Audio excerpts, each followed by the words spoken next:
Bonjour et bienvenue à Bavarder entre deux chapitres, un balado qui donne la parole aux lecteurs et aux auteurs d'ici et d'ailleurs. On vous parle aujourd'hui de la bibliothèque du centenaire de Campbellton au Nouveau-Brunswick. Je m'appelle François Forêt et je suis aujourd'hui en compagnie de l'auteure jeunesse Marie-France Comeau.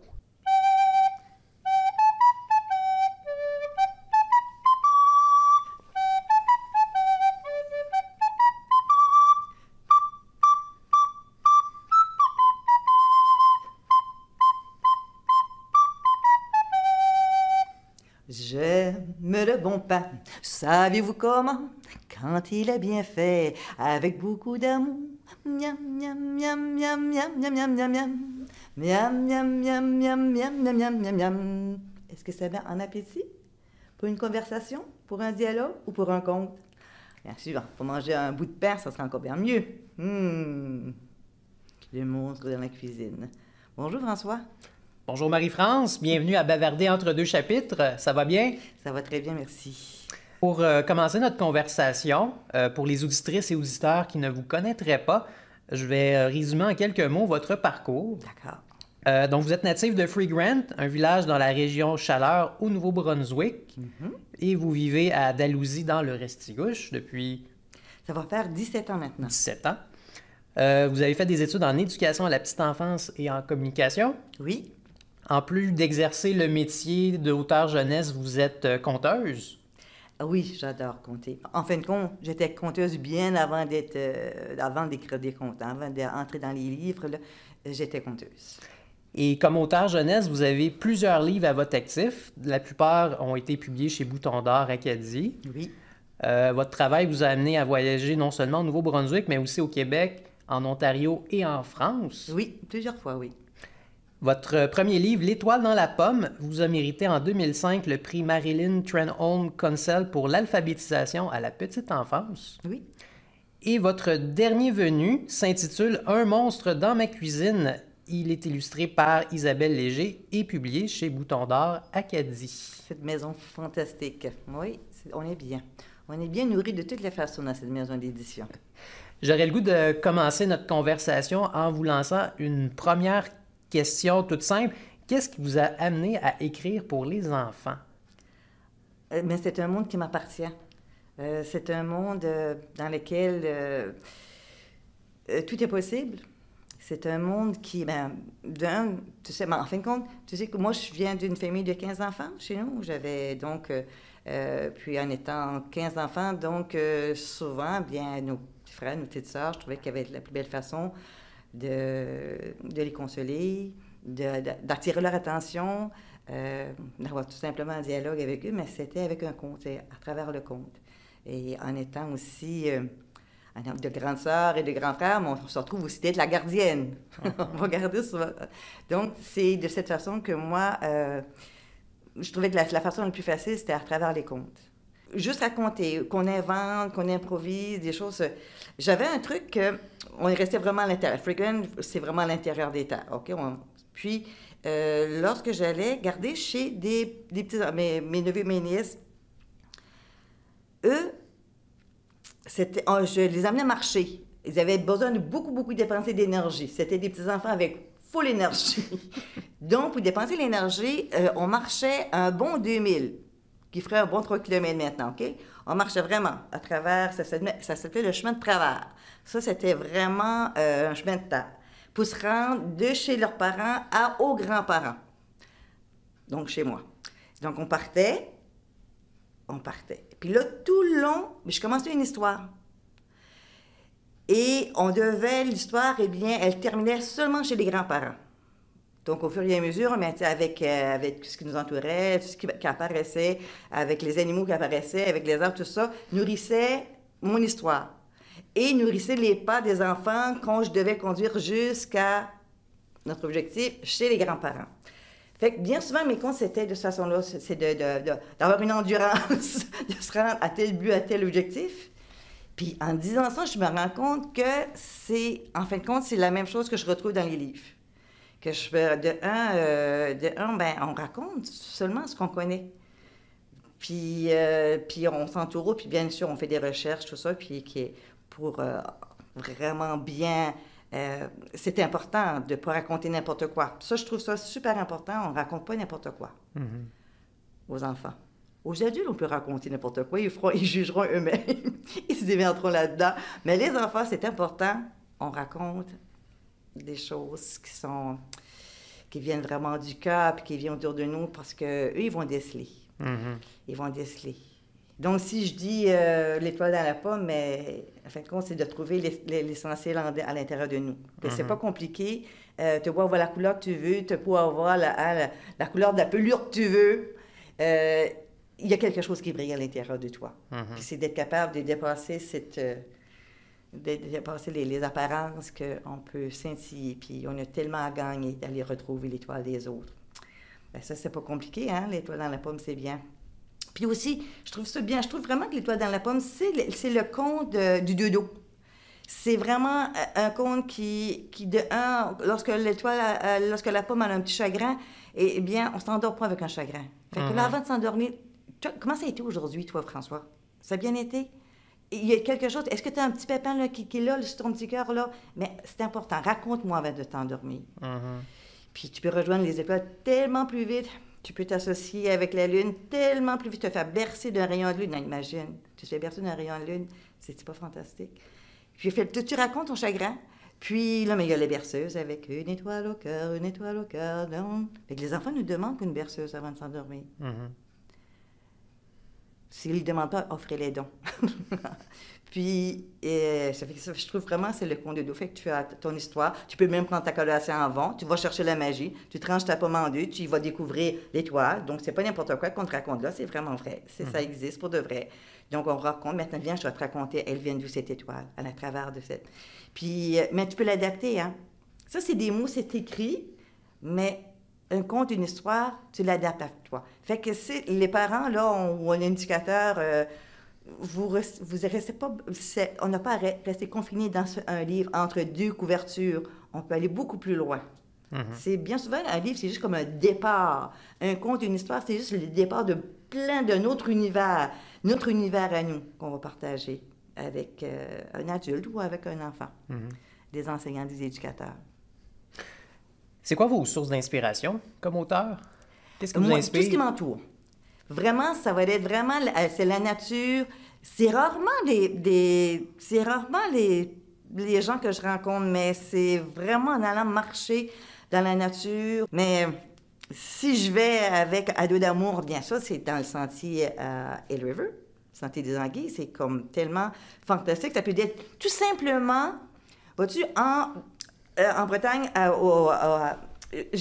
on est sur le quai des livres, où il y a tout plein de maisons d'édition. C'est vraiment le quai du livre. Et puis, à Lorient. Et puis là, je vois tous ces Parisiens, tous ces Normands, ces Bretons qui se promènent sur le quai du livre, qui arrêtent d'un endroit. Puis quand ils arrivent, la plupart du temps, ils ont leurs enfants sur leur dos, à dos d'amour. Et je vois ça tellement fantastique qu'ils prennent le livre, ils sont chacun dans leur univers. OK? Il n'y a pas à tenir la main, l'enfant est dans son univers, dans son petit monde à lui, dans sa tête, il regarde autour. Le parent fait la même chose, il regarde autour, il y a la liberté de prendre, de laisser. Et puis là, il y a le parent qui prend un de mes livres, qui regarde et qui le passe à l'enfant au-dessus de lui. Hey, j'ai dit ça, c'est vraiment... Ado d'amour. Puis il y a une oreille attentive qui est mon éditrice à côté, Marie Cadieux, qui me dit « Oh, c'est ton nouveau livre? » Ah oui, c'est parti. Alors tout simplement, des fois, avec ce que la vie t'apporte, la vie, hein, t'arrives de belles circonstances. Oui, des circonstances, exactement, ouais. François. Les gens t'apportent beaucoup de titres juste à les regarder. Et puis là, après ça, c'est de nourrir le conte. Puis nourrir le conte, mais vois-tu, moi, j'ai la chance à Élevé d'avoir un sentier vraiment magnifique où qu'on peut marcher à tous les jours. Ça, c'est un vrai cadeau. Et puis tu rencontres justement des parents comme ça avec des enfants. Et puis, mais là, après ça, tu as juste à mettre en mots, en poésie, en métaphore. Tout le contenu de ta marche se retrouve par la suite dans un livre. On va parler un petit peu du travail de l'auteur avec l'illustrateur, parce qu'on le sait, la réussite d'un album passe souvent par un bon mariage entre le texte et les illustrations. Donc, par exemple, dans votre dernier livre, Un monstre dans ma cuisine, on voit un mélange original entre les illustrations et les photographies. Donc, j'aimerais vous entendre un peu me parler de votre travail en équipe, en fait, avec l'illustrateur. C'est quoi votre expérience, en fait? Je ne sais pas ce qu'on t'a déjà dit, mais souvent, les auteurs, ils ne voient même pas l'illustrateur. Okay, moi, si je recule un peu, là, du premier, de l'Étoile dans la pomme et Diego Lescaro avec Au pays de Geoffrey ou avec d'autres livres, avec Un ami tout le temps des sucres, eh bien, tu sais, comme il y a Céline Dion qui a marié René Angéline, qui était un gérant, c'était parfait pour une chanteuse, mais moi, mon mari, mais il illustrait les livres. Fait que ça a été comme... C'est un monde vraiment fantastique. Ça fait que je trouve que pour un auteur, c'est vraiment avoir la main, là. Mais bien souvent, c'est comme Isabelle avec Le monstre dans la cuisine. Moi, je ne l'ai jamais rencontrée, Isabelle. Mais je trouve que c'est vraiment une force à la Maison Bouton d'Or d'Acadie. Ils ont une banque d'illustrateurs fantastiques. Si tu regardes le départ de Julie, qui a été fait par Régent Roy, qui c'est un grand peintre, qui est vraiment, à travers le monde entier, on retrouve ses peintures.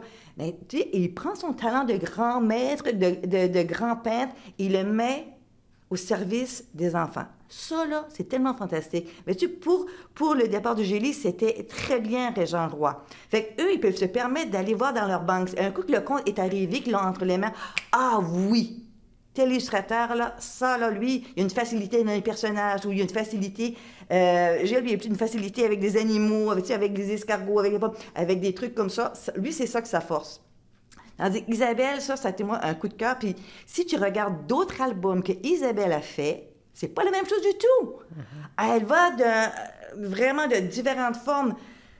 Ça fait que on peut faire confiance à Marie Cadieux. Avec son équipe, là, ils vont vraiment trouver l'illustrateur qu'il faut au compte, au mot, pour amener, parce qu'on sait que, comme tu l'as dit tantôt, les albums jeunesse, c'est les illustrations.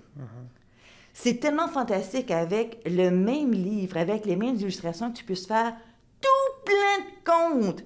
Ce qui est fantastique avec les enfants, moi, tu dis, t'as pas, les mots sont là, c'est bien, c'est un bon outil, les mots, pour avancer dans la vie, pour apprendre tout plein de choses, c'est essentiel. Mais lorsque tu écoutes l'enfant raconter l'histoire avec les illustrations seulement, non, mais ça, là, tu t'offres vraiment un monde merveilleux. Souvent, vois-tu, comme avec Les Rayures du Tigre, là, lui, c'était avec la maison d'Isatis. Lui, Pierre Aude, il fait un livre par année. Puis lui, c'est un maniaque d'animaux sauvages, de la jungle. Alors, lorsque Les Rayures du Tigre est arrivé dans ses mains, il était comme incroyable. Puis les illustrations, tu es vraiment dans la jungle. Tu entends le tigre rugir. C'est vraiment fantastique. Puis c'est d'aller aussi plus loin que les mots. Tu sais, moi, je raconte les tigres, ben, il a ça très longtemps, mais il n'avait aucune rayure. Mais nous, dans notre tête, non, ce qu'on connaît, c'est un tigre avec des rayures. Donc, il y a eu la bonne idée que sur la page couverture, on voit le tigre, il doit respecter ce que moi je raconte, que le tigre, il n'y a pas de rayures, mais il voit, puis il lui met des herbes qui va traverser le visage, la figure du tigre, qui fait les rayures. Donc, il respecte plein de choses, notre identité, nous, par rapport au tigre. Et ça. Fait que les illustrateurs, là, c'est vraiment un monde en soi.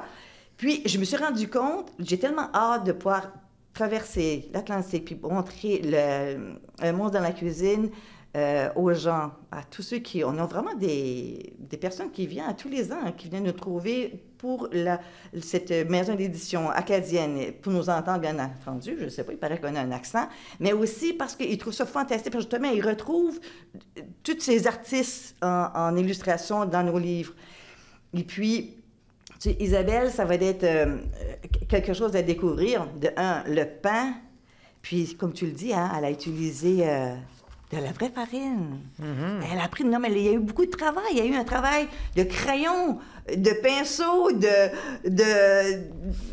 de pâtisserie. Elle a fait vraiment des lettres avec la pâte. Tu sais, quand on commence en disant faut mettre la main à la pâte, là, si tu veux, hein, on va faire un monstre. Mais elle a vraiment mis, là, littéralement, les mains à la pâte parce que pour revoir ces illustrations-là. Puis parvenir à faire de super de belles photos ensuite pour les... Tu sais, on voit bien là que l'eau, quand elle est mélangée avec la farine, c'est tellement fantastique. Un petit bout de crayon, tiens, voilà, c'est fait. C'est de jouer avec les illustrations, avec les mots. C'est un travail merveilleux qu'Isabella a fait. Mais ça, c'est une grande complicité, vraiment, avec la maison d'édition et l'illustrateur. C'est comme de jumeler, comme vous disiez, le bon illustrateur, la bonne illustratrice, au bon texte, dans le fond. Au bon texte, exactement. Ouais. Fait que bien souvent, c'est comme je t'ai dit au début, nous, on le voit... Bon, Isabelle, je ne l'ai jamais rencontrée. Mais ils ont un grand respect de est-ce que ça te convient? Fait que il y a pas... Le livre n'est pas publié avant que la maison d'édition envoie les dessins, dit regarde, qu'est-ce que tu en penses, que ça te convient? Puis aussi, bien souvent, ils vont faire des essais erreurs, que pense ah oui, un tel ça va bien aller avec ce qu'on a, un tel illustrateur. Puis là, non, pas vraiment. Fait que là, on recule dans ça là, puis on se reprend. Dans Un monstre dans ma cuisine, en fait, le livre est dédié à Rosie Jory, qu'on apprend dès le départ, qui, comme vous l'écrivez, vous a donné cette histoire presque toute cuite dans le bec. Malheureusement, Rosie est décédée avant que le livre soit publié. Est-ce que vous pouvez nous parler un peu d'elle et de ce qui a mené à ce projet d'écriture? Je vais dire que ça serait beaucoup plus Marie Cadieux qui pourrait vous le mentionner. Ben moi, je vais le mentionner parce que c'est drôle. Regarde, je revenais à Rosie, mais je me suis rendu compte qu'avec ce livre-là, Le mot dans la cuisine, j'ai fait des retours avec des gens. J'étais privilégiée, je pense, qu'on me fait confiance. Angèle Arsenault, elle a toujours eu un rêve de publier un livre pour les enfants. Donc, elle a quelque chose en tête. Là, justement, il y a certainement sur mer. Puis, elle glisse le manuscrit ou quelques idées sur un bout de papier à Marie. Elle dit, c'est pas avec ça qu'on va faire un album pour enfants, mais elle dit peut-être... Puis là, Marie me le présente. Elle dit, regarde, est-ce que tu peux arriver à respecter les idées à Angèle et puis à faire un album pour enfants? Fait, je regarde, puis on s'est mis, moi, puis elle, Marie, puis entre-temps, Angèle Arsenault est décédée, OK? Et c'est comme vraiment bizarre, là, mes histoires, hein? Comme même l'histoire dans la pomme, mon grand ami Martin Pitt avait fait, qui s'appelait Pommette et le vent, par rapport... Martin, il est décédé. Puis inconsciemment, je me suis retrouvée avec l'étoile dans la pomme. C'est comme très étrange, mes affaires. J'ai commencé à réfléchir avec ça, avec Rosie, là. Puis, au pays de Geoffrey, c'est ma mère, ça. Puis ma mère qui est décédée, puis c'était pour prendre contact. Et fait que là, Marie, elle a ce titre-là, elle m'envoie un texte, elle dit, regarde, c'est une personne que j'ai rencontrée, qui m'a donné un titre, qu'elle a écrit quelques petites choses en allemand, en anglais. On a comme traduit en français, mais c'est vraiment comme les premières lignes. Est-ce que tu penses, est-ce que c'est quelque chose que tu aimerais travailler avec? Bien, déjà, en partant, un monstre dans la cuisine. Le titre, bien, j'étais gagnée. Puis, en plus de ça, tout ce qui est... Moi, j'ai tout le temps trouvé qu'il y avait un lien que tu ne peux pas négliger entre l'écriture, un livre et la cuisine. J'ai toujours voulu avoir même une émission de la télévision où tu voyais, tu riais, où tu t'amusais avec tous les mots, avec tous les liens de cuisine, tout ce qui se passe en cuisine et un livre. Tu sais, une livre de beurre, un livre. Il y a plein de choses. Un kiwi, tu vas mettre un kiwi, tu vas mettre un kiwi. Il y a vraiment beaucoup de mots puis qu'on retrouve en cuisine et qui fait que là, moi, je dis, tiens, c'est peut-être ma ligne qui va partir, ce que je veux faire depuis longtemps. Ça fait que c'est à partir du titre. Puis, j'aimais beaucoup, il y avait les lignes aussi, tapées, pétries, tout ça, le rythme. Le rythme qu'elle avait ces quelques lignes-là aussi. Fait qu'à partir de là, ben moi, j'ai ajouté des personnages, Rosie, son petit-fils. Là, j'aime beaucoup les métaphores, fait que là, j'ai mis comme beaucoup de métaphores là-dessus. Il y a beau bon qui revient à la fin, puis j'aime beaucoup pétiller Là, ça a été, moi, mon grain de sel. Mon grain de sel, il y en a rien comme tout petit peu, là, dans cette pâte-là, de ce livre-là que j'ai ajouté pour en faire un livre amusant, pour les enfants. Sauf que moi, cette Rosie-là, la famille, je l'ai jamais rencontrée. C'est Marie que cette Rosie-là lui avait présenté un projet qui aurait pu être ça, à travailler, puis que les années, ça restait plusieurs années dans le bureau. Ça arrive souvent. Pourquoi que l'étoile dans la pomme, ou On avait autant des sucres, ou Diego l'escargot a été comme des best-sellers, qui a été vraiment propulsé, j'ai aucune idée. Puis je suis certaine qu'en même temps, cette même année-là, il devait y avoir des super de bons contes, des super de bons livres qui ont dû sortir en même temps. Pourquoi lui est sorti? Et ça, c'est comme mystérieux. Ça, c'est un grand mystère, ça. Tu sais, comme s'il sortirait maintenant, L'étoile dans la pomme, ou Diego l'escargot, Le départ de Julie, puis peut-être qu'il n'y aurait pas le succès qu'il y a eu dans le temps. Le temps va chercher les contes et les livres qu'ils ont besoin dans le temps comme dans le temps. Un monstre dans la cuisine a été écrit bien avant qu'on ait eu la pandémie puis que tout le monde s'est retrouvé à faire du pain dans la cuisine. C'était écrit, c'était fini, c'était déjà... Puis que là, tout d'un coup, que là, c'est... Tout le monde en fait, là. C'est ça. C'est vraiment étrange.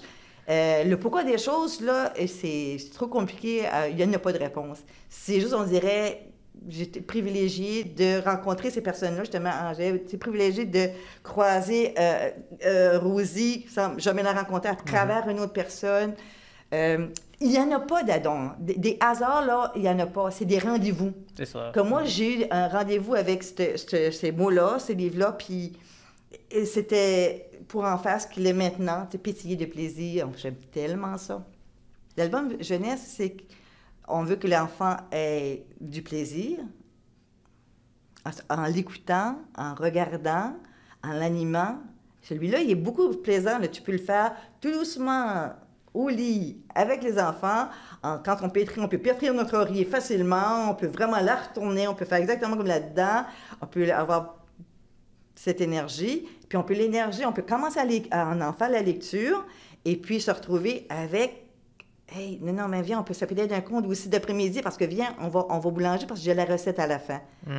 Ça fait que ce matin, il y avait un monstre dans la cuisine. Il était là, sur le comptoir, et il grossissait de plus en plus. Tu veux savoir comment créer un monstre? Ah bon, si je veux savoir comment créer un monstre, il va falloir mettre la main à la pâte. Alors, à partir de là, bien là, on se retrouve dans la cuisine avec le petit, avec la petite. Et puis voilà qu'au fur et à mesure que le conte, on tourne les pages, eh bien, on se fait une montagne de farine. Et dans le milieu, eh bien, creuse un puits. Allez, gratis-graton. Et dans... Ah, mais ça fait comme un nombril. Eh oui, ça fait comme un nombril. Ah oui, le monstre, il y a un nombril. Et dans le nombril, on va y verser... Qu'est-ce qu'on va y verser? Ah oui, un mélange biologique. Ça, le mélange biologique, c'est un truc que tu vas mélanger ensemble pour faire quelque chose de vraiment monstrueux. Regarde bien. Il y a de l'eau, du sel, de la levure. Et allez, on le verse dans le nombril doucement. Et là, alors, attends, vous maîtrisez, là, parce que là, il faut aller rattraper, il faut ramasser. Fait, au fur et à mesure que tu racontes l'histoire, tu tournes les pages et tu manipules le conte par la voix, par le ton et par les mains. Et puis, pour à la fin, d'avoir le résultat d'un monstre. Puis, c'est avec... ils se sont associés avec Copain à Moncton. Il y a la boulangerie, le Copain. Puis, on l'a rencontré. Puis, on a voulu vraiment faire avec eux qu'à la fin, que la recette, que les enfants peuvent vraiment le faire lui-même. L'enfant peut vraiment le faire. Et je vous le dis, moi, je le fais avec la petite fille de 7 ans, et puis je fais juste que les ingrédients sont là, puis ça va finir par... Elle va tout le mélanger ensemble avec une cuillère très spéciale, on peut fabriquer, et puis elle va le mélanger, puis c'est elle-même qui va faire... Puis ça fait seulement un pain.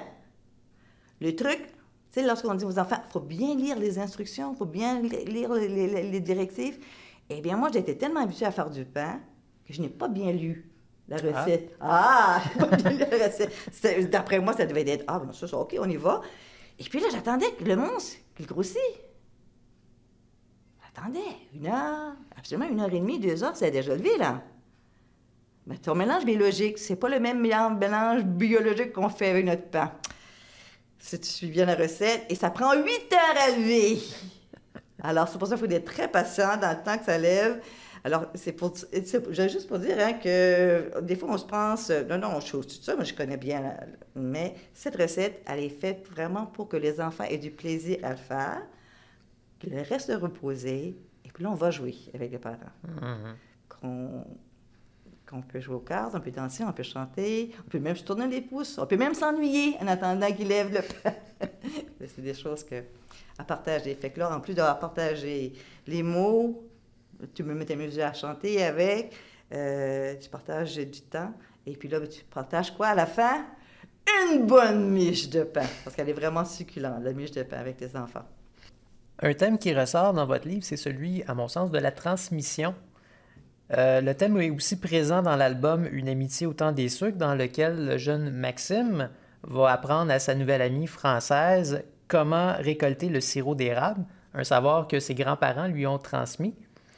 D'après vous, qu'est-ce qu'on gagne à transmettre à nos enfants ou petits-enfants certains savoirs plus traditionnels, comme la confection de pain maison? On a tout à gagner. En fait, la transmission, c'est de cette façon que tu leur apprends et que tu apprends et que d'où tu viens. La transmission, c'est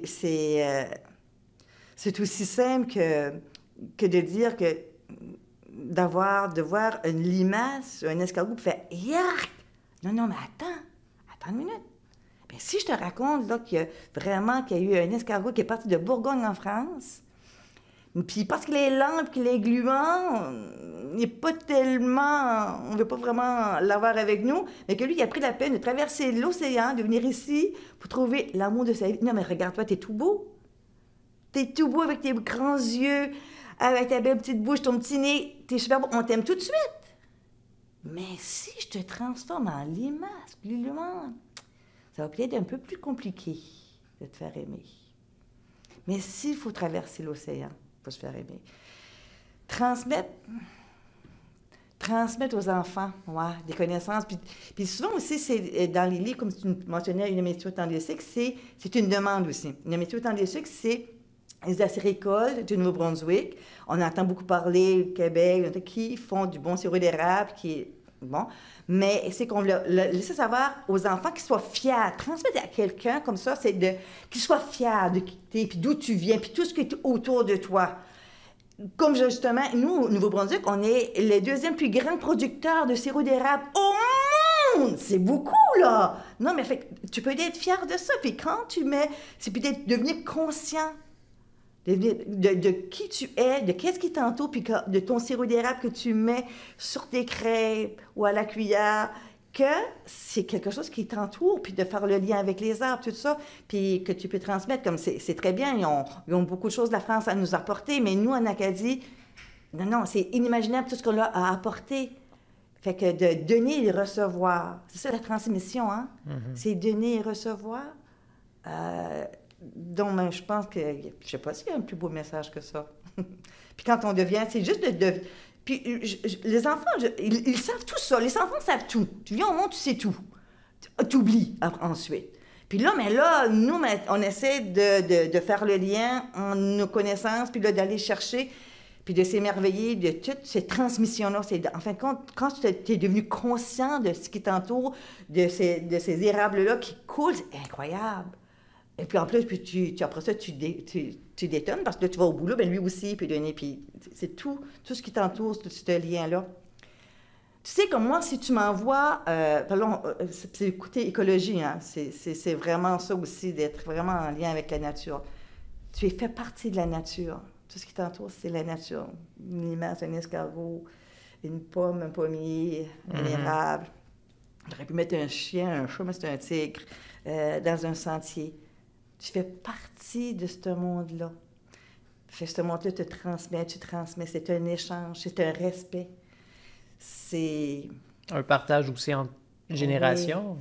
Oui, bien oui. Ben, justement, comme avec le départ de Julie, la déportation qui est devenue, intergénérationnelle. Puis il y a tout de plus intéressant lorsque dépasser le dégoût, dépasser l'apparence, dépasser les dégâts que tu vas faire dans ta cuisine en laissant les enfants jouer dans ta farine.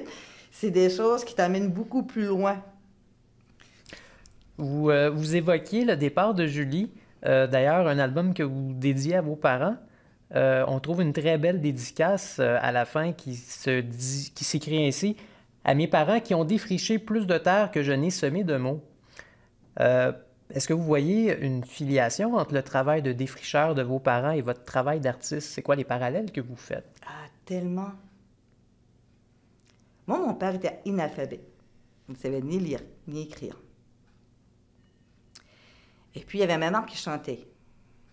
Et il y avait ma mère qui écrivait pour le plaisir, qui composait des trucs, des chansons, pour le plaisir. Et puis mon père était bûcheron.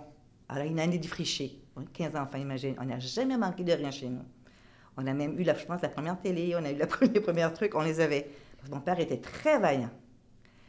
Puis il y a ce courage-là, que quand tu commences un projet, comme d'écrire un livre, qui demande autant de courage pour te rendre au bout, parce que si tu te rappelles bien ce qu'on s'est dit au début, on ne raconte pas n'importe quoi. Donc, tu dois avoir l'idée fantastique d'écrire sur une pomme ou sur un escargot, qu'est-ce que tu veux, mais fais tes recherches. C'est quoi un escargot? Tu dois connaître exactement c'est quoi, il vient d'où, il fait quoi, qu'est-ce qui fait Tu dois tout connaître sur ton sujet pour ensuite broder autour. Fait que ça, c'est ton travail. C'est ton travail d'auteur, de transmetteur. C'est ton travail à toi d'aller faire de la recherche, en les touchant, en regardant, en le sentant, en le mangeant, en vraiment travaillant vraiment avec ton sujet, de tout connaître. Tout ce que tu auras appris, il ne sera peut-être pas dans les mots, dans ton album. Mais ça va te nourrir pour quand tu vas rencontrer les enfants par la suite. Ça va te nourrir, puis là, tu dois devenir courageux. Autant que mon père devait être courageux, se lever à 4 heures, 5 heures du matin, faire ses grosses journées, à faire bien, à couper bien du bois, pour nous nourrir, pour nous vêtir. Eh bien, moi, quand je veux baisser les bras, quand je veux dire, non, mais je ne sais pas comment l'écrire, je ne sais pas. Moi, je suis dyslexique, donc je travaille très fort. Donc, tu ne sais pas baisser les bras. J'aime écrire, j'aime raconter. Donc, lève-toi les manches. Et puis, prends ta hache, prends ton crayon, prends ta plume et écris. Ma mère, mais, tu sais, on est 15, donc il a fallu qu'elle les porte, ces enfants-là. Fait qu'elle a défriché de la terrienne aussi. C'était vraiment défriché pour être capable de subvenir à nos besoins et plus, pas qu'un besoin, de tout. Oui, ça fait que, oui, c'est ça. Fait qu'ils ont défriché beaucoup plus de terre. Est-ce que vous auriez un conseil à partager aux parents et aux grands-parents qui nous écoutent pour les aider à faire aimer la lecture à leurs enfants, aux petits-enfants? Jamais juger le livre que les enfants vont choisir. OK? Et donner l'exemple. Donnez l'exemple. Sortez un livre, lisez. Puis, vous aurez autant de plaisir de trouver l'histoire qui vous convient. Bien souvent, c'est le livre qui vous choisit. Mais laissez-les faire. Si c'est un tout petit livre, si c'est des bandes dessinées, que ça soit n'importe quoi, c'est son choix à lui. On ne juge pas la lecture d'un enfant. Je ne jugerai jamais ta lecture à toi. Prends jamais la peine de cacher, si tu lis du Harlequin, du Daniel Steele, cache pas la couverture. C'est ton goût à toi, fais la lecture. Entre dans ton monde. Non, c'est un monde incroyable. Tu ne seras jamais seul. Tous ceux qui peuvent faire de la lecture, là, tous ceux qui aiment les livres, qui aiment la lecture, là, tout le temps de la pandémie, ils ne sont jamais ennuyés. Là. On a voyagé, on a appris, on a même appris à faire du pain, on a appris plein de trucs à travers la lecture. Mais les parents, puis donnez l'exemple. Ouvrez un livre, lisez, laissez des livres traîner. Comme là, Noël s'en vient, là. Sur la table, mettez plein de livres de Noël. Puis faites-vous des arbres de Noël avec des tout petits livres qu'on peut même accrocher dans les choses. Laissez traîner les livres, laissez-les à portée de vue, d'odeur, de toucher. Laissez les livres à la portée de tout et chacun. Et vous-même, lisez et partagez ça. C'est un moment unique. Vous ne pouvez pas vous faire le plus beau cadeau que de vous allonger, de vous coller à côté de votre enfant. Mais de votre mari, des fois, moi, là, ça me manque présentement là, de faire la lecture parce que les enfants sont loin et tout ça. Je vais le faire à mon mari. Je vais le faire au grand garçon. Écoute, non, écoute comme c'est tellement beau. Écoute la phrase qu'elle a choisie pour ça. Fait que là, c'est le temps de Noël. Laissez traîner des livres de Noël partout dans la maison. Allez choisir. Laissez-les choisir. Ne jugez pas la lecture que vos enfants vont faire. Encouragez-les à faire la lecture. À les écouter aussi. Une page. Je lis une page, tu lis une page. Je lis une page, tu lis. On fait chacun notre page. Ça, c'est comme vraiment le fun aussi. Et puis c'est ça. Donc, Ouais. de beaux conseils pour nos parents et grands-parents. Je ne peux pas vous laisser partir sans vous demander si vous avez d'autres projets d'écriture en chantier. Ah oui. Présentement, à 1h30 ce matin, j'ai envoyé. J'ai un super de beau projet qui s'appelle... Je me sens vraiment privilégiée, là. C'est vraiment que... Des fois, à partir d'une animation que j'ai faite à tel endroit, il y a quelqu'un qui l'a vu puis qui dit « Ah, moi, j'aimerais bien qu'elle me raconte. » Comme que j'ai fait avec Rosie ou avec... puis là, il y a eu c'est le Omarus, le centre de recherche Omarus, l'écosystème, tout ça avec l'Omar, qu'eux, ils ont vu une animation, puis ils savent, il y a quelqu'un de vraiment assez brillant de savoir que tout vient des enfants. Donc, si on peut éduquer les enfants à l'écosystème, à faire attention justement à tout ce qu'on dépose par terre, en mer, il y a une répercussion. Et c'est pas parce que tu as ramassé ta bouteille de plastique que tu as fait une grosse affaire. Non, non, c'est que tu n'utilises pas de bouteille de plastique parce que ça va pas s'évaporer, ça va pas disparaître. Elle va juste devenir un petit microplastique. Mais il y a plein de choses comme ça que les enfants savent pas, puis qu'on ne sait pas, même nous autres. Ça fait qu'il y a Omarus qui m'a demandé de faire un conte pour les enfants, un album, puis faire une animation pour les enfants, pour les mettre conscientisés à l'écosystème, à l'écologie, puis ça, les homards. Puis par le fait même, on peut, par les enfants, souvent, on retrace, on fait la transmission aux grands. Donc les pêcheurs, on fait le lien avec ça, puis baleines, homards, crevettes, tout ça, mais c'est ça. Fait que cette nuit, à 1h30 du matin, j'ai envoyé justement le conte que j'ai fignolé, que j'ai travaillé. Maman, n'importe quoi sur le homard, je pêche pas le homard, mais je connais tout. Je connais tout. Puis, il y a ce beau projet-là. Et puis, il y a toujours... les animations qui s'en viennent, qu'on va travailler, puis il me semble que j'ai quelque chose. Oh oui, il y a Marie qui m'a demandé aussi pour le jour du souvenir. Il paraît qu'on n'a pas assez, depuis pas moi j'ai eu la chance d'aller à Saint-Omer-sur-Mer pour la semaine acadienne, pour les vétérans, pour ça, puis j'ai un oncle qui a fait la guerre, moi, le beau-père aussi. Donc, c'est pour des générations, c'est de soldats, de faire pour les enfants, pour leur savoir, les sensibiliser. C'est quoi le 11 novembre, en fin de compte, qu'est-ce qui se passe, pourquoi le coup de picot, tout ça, faire un compte. Donc, ça va s'appeler « Les médailles de mon arrière-grand-père ». Fait qu'il y a ça aussi qui a été écrit, puis que... Oui. Qu'on a très hâte de voir sur nos tablettes. Ah, oui. Merci beaucoup, Marie-France, pour votre participation à ce balado. Ce fut une très agréable rencontre. Merci, François. Est-ce qu'on invite les gens? Parce qu'on va faire un lancement du monstre dans la cuisine. Alors, si jamais... Eh bien, le vin, c'est entre 2 cannes de conserve que vous avez données pour la guignoler ou pour quoi que ce soit, eh bien, est-ce qu'on a pensé à mettre un livre pour enfants aussi? C'est dans le sac qu'on va offrir à quelqu'un. Est-ce qu'on a pensé de mettre un livre pour enfants, un album? Eh bien, si jamais qu'il vous reste encore de la place, que vous ne l'avez pas encore, moi, je vous invite le 20 décembre à Circolo, à Hamilton. On va faire la fête du livre. On va faire l'animation, il va y avoir une projection, on va avoir des sacs, on va pouvoir mettre des bonbons, des masques, on va tout ça d'une façon très sécuritaire, mais on fait la fête du livre en faisant des animations et en rencontrant les enfants et les parents. Venez acheter des livres, venez les regarder, venez l'écouter, venez sentir les biscuits et peut-être même sentir le pain le 20 décembre. Je vous attends de 2 à 4. L'invitation est lancée. Merci beaucoup. Au revoir. Au revoir, merci infiniment. Si vous avez le goût d'explorer à votre tour les livres dont on vous a parlé aujourd'hui, sachez qu'ils sont tous disponibles en bibliothèque. Pour réserver votre copie, rien de plus simple, rendez-vous sur le catalogue en ligne des bibliothèques publiques du Nouveau-Brunswick. On vous remercie d'avoir écouté ce balado qui est produit par des bibliothécaires du Service des bibliothèques publiques du Nouveau-Brunswick. On vous dit à bientôt et bonne lecture!